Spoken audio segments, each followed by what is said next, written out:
What's up, guys, and welcome back to Greedy Pete's Garage. I'm your host, Greedy Pete, and on this week's episode, we test fit that radiator and maybe build a sheet metal brake. Alrighty, guys, so what I have here is a Yonaka Motorsports fully aluminum radiator with fans. This radiator is actually meant for a 93 to 97 Toyota Supra. The overall width is 29.5 inches. So from this edge all the way over to the other edge is 29.5 inches. And then in between our radiator core support here, from this outside edge to this outside edge is actually 30 inches. So that gives us a 1/4 inch on each side, which I think is going to be plenty enough clearance. Overall, this radiator seems to be a really nice piece for the money. I wasn't trying to break the bank on it, and I was trying to find something proven. So if you guys know of the 2JZ F100 truck on Instagram and Facebook page, I think his name is Jesse Bielman, I believe. He actually has this exact same radiator in his truck. Now that truck is a 2JZ engine, but I messaged him and I talked with him about, how does this radiator perform, and I believe he's in Texas, and he says that he hasn't had any issues yet. So I think this will be plenty for my engine. These diesels tend to run a little bit cooler as long as you're keeping your EGTs down.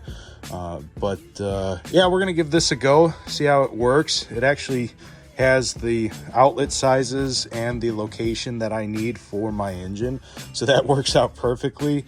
One little tip for you: if you are test fitting a radiator, throw some cardboard on the fins on the front and on the back side, unless you have a shroud like mine. That'll just save you the headache of dinging it and denting it and then getting really upset at yourself that you just bashed in your brand new radiator. But yeah, overall I think this is going to work really well. I really like the mounting system that they have here. They've got 2 solid aluminum posts, so we'll probably cut out some rubber for that bottom post and just have it drop in. And then on the top side, I gotta kind of figure out what I want to do. Originally, the Supra mounts kind of have like a little clamshell that just holds it in. We may do that. I may do something else. I don't know. We'll see how it goes. But what I'm actually going to do is I'm going to trim off part of the core support here to gain us that clearance.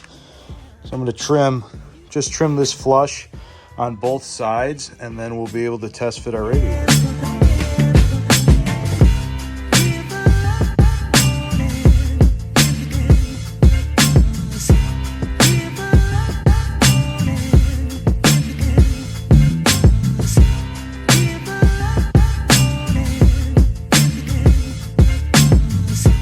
Alrighty, so I got those inside edges cut off there.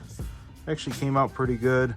I cut a little bit on the inside of like that bend, and then just took a flap disc and ground down the rest of the way, just so I wasn't cutting too much into the actual main support that I'm actually trying to keep. There are some spots that I will need to re-weld, like here and then also down here. I weld that back together onto that little bracket there, but overall pretty good. Another thing too is when I do go back for a final assembly after all this is painted and cleaned up and whatnot, I'll take some of I guess you'd call it like rubber edging, and we'll slice it and then cover these edges so it's nice and covered and gives a nice appearance. Also prevents any sort of sharp edges from cutting you when you're working on the truck.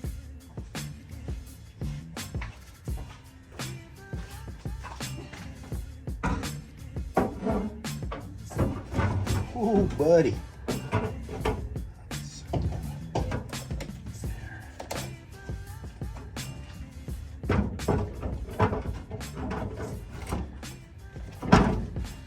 Snug like a bug.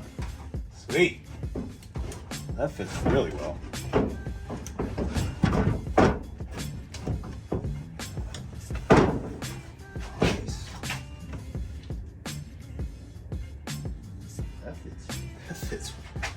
really well. Wow.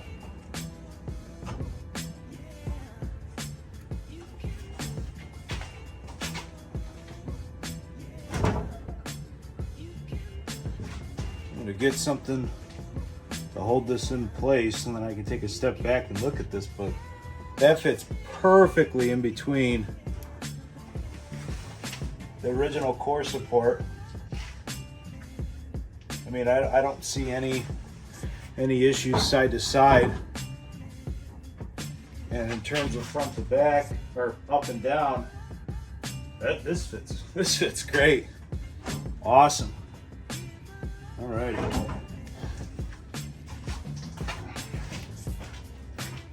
Alrighty guys, so what I'm working on right now is getting a top clamshell, I guess we're gonna call it, mount for this upper section. I could probably get away with just running, one bracket from here to here, and that would probably be fine.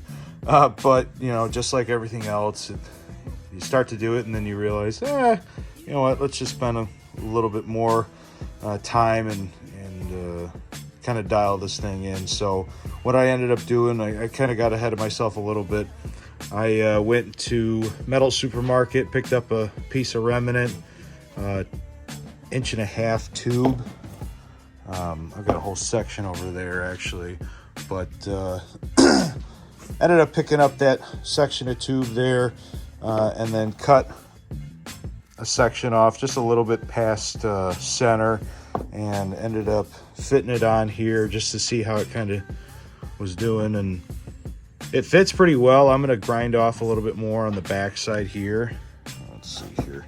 I'm going to grind off a little bit more on the inside corner, because the distance from that edge to this other edge is right around 1.2 thou. So I'm going to open this up so that it is closer to that 1.2 thou. This is some heavy gauge 1.5 inch tubing. So if I measured before I went and looked at the scrap that they had, I probably could have found something that would have fit perfectly, but it's all right. It's no big deal. I also just polished these edges and blended that real nicely, so I think it'll look really nice. And then what we're also going to do is we're going to add just a thin layer of rubber, probably 1/8 inch thick piece of rubber, something that you can pick up at McMaster or even Amazon, because they sell it on Amazon too. And then that'll be our upper mount. I think it's going to look really nice. And then for the bottom mount, I actually still have to order the factory Toyota rubber mounts. They still sell them. So I'm going to pick those up, and then we'll make our lower mount.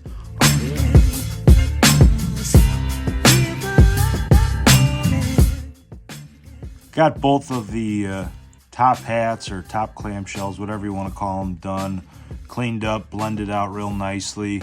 I ended up, of course, screwing up at the last second and had to remake that one, but got it all taken care of and fits real nicely. I think it matches the profile real nicely. So what we'll be doing is taking a piece of angle, probably a piece of angle, or we'll bend up a piece, but we're gonna match that width, and then we're gonna come over and attach on the center section. I'm gonna have to I'll probably add in a support piece here, and make sure that that's completely flat, because as you can see, it's a little indented. Additionally, I did cut off, there was a piece that went all the way to the top from these side supports.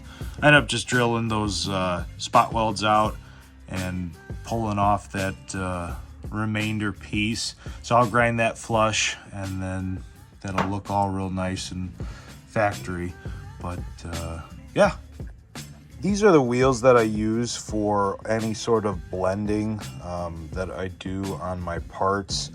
So if I have any sort of weld that I don't like, or I want more of like a machined look or a more natural flowing look, I'll use these wheels here to blend them out.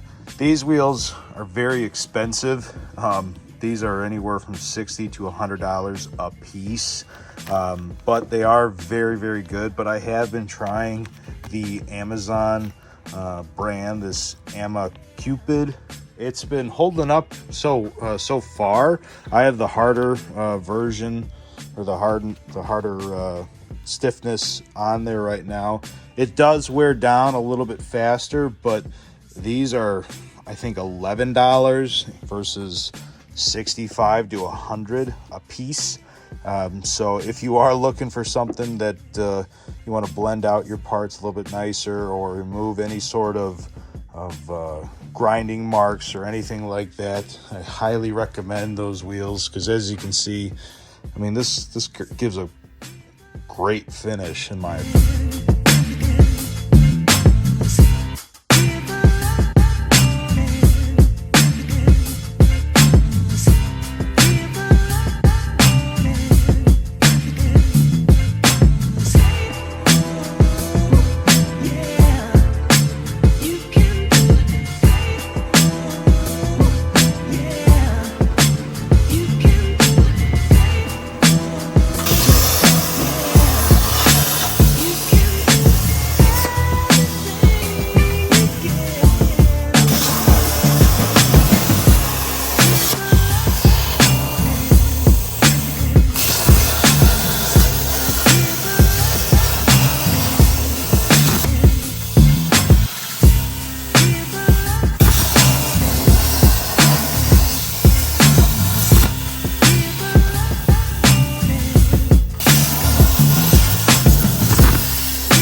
Alrighty guys, so what you just saw there was me cutting out and getting all the CAD CAM done for my lower radiator mount brackets.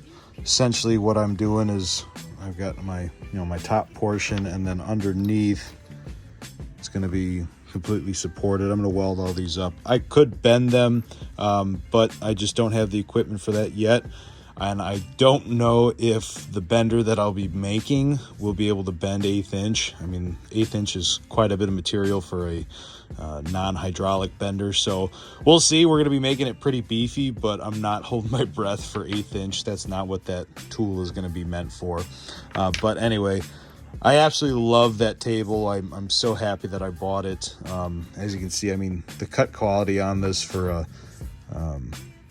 that CNC table is absolutely stunning for what I paid. It has really made my fabrication efficiency as well as quality, I think, too, go way up. I mean, come on, like, this is first try. I know all my dimensions are gonna work, they're gonna fit. Plus too, like, for instance here, I've got this excess rubber that I'm also going to use as a washer in between my mounts. Here, actually, I'll show you. That just pops on. It fits great. There's, it's exactly what I want, what I was envisioning, But anyway, I didn't want to buy rubber washers, so I just cut out this template here. I'm going to trace it. I could use some punches, but I don't have any. I might, my co-worker might have some. He's going to get back to me, but for right now, we've got the big shears and some templates. So we're going to try cutting this out, see how it goes. Alrighty, guys. So what you probably just saw me do was mangle out a good old rubber washer here. It works, but it just wasn't good enough for me. I just had to take the hard route and make my own rubber washers instead of spending the $7 or $10 for a package of rubber washers. But here we are. It's no worries. I still got that same material from before. But instead, what I did was I brought some of this rubber material to work. I had my my good friend Peter, his name's Peter as well, and he brought in his own personal punch block. I'll insert a picture, right here. His grandfather actually made it. I believe he said that it was from the 40s. He made it in the 40s and made out of some sort of tool steel. Really, really nice tool. I'll either have to make one or find a nice one online. But what we ended up doing was we punched these extremely clean 3 or 5/8 holes in the gasket material. And then what I did was, in that previous video, I cut out my little washer template. And then Peter was also kind enough to lend me one of his leather cutting punches as well. This is generally used for the buckle end of a leather belt. So what we're gonna do is we're gonna just take this little die, or this guide, and it fits perfectly around there. And we're gonna punch that out, and then we'll have our custom washers.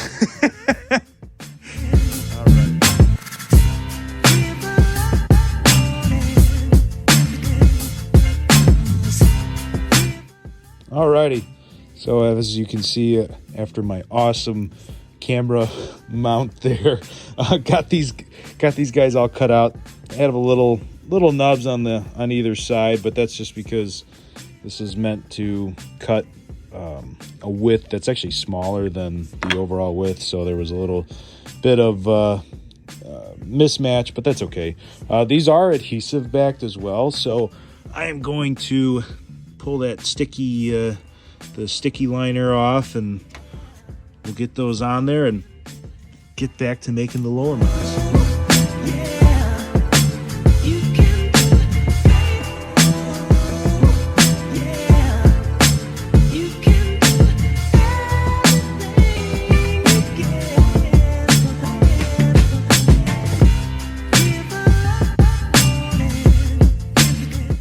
Alrighty guys, so I got all of my lower radiator mounts done and tacked up and welded out, blended out. In reality, these were definitely overkill in terms of the finish because it's going to be painted, and also you'll probably never be able to see this. But I'm extremely happy with the way that these are mounted. I think the overall fit and finish of it is exactly what I wanted. What I'm going to do is I'm actually going to cut the video there.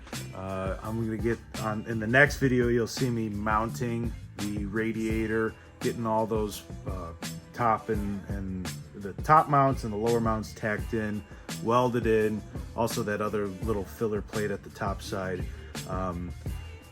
Let me get that done, so you'll see that in the next video, and then probably in that same video I'm going to build my sheet metal brake because I got my steel for that. I think I have everything that I need, yeah, so you'll see that in the next video. Thank you so much for all the recent support. Don't forget to like, comment, and subscribe, share with your friends, and then until then.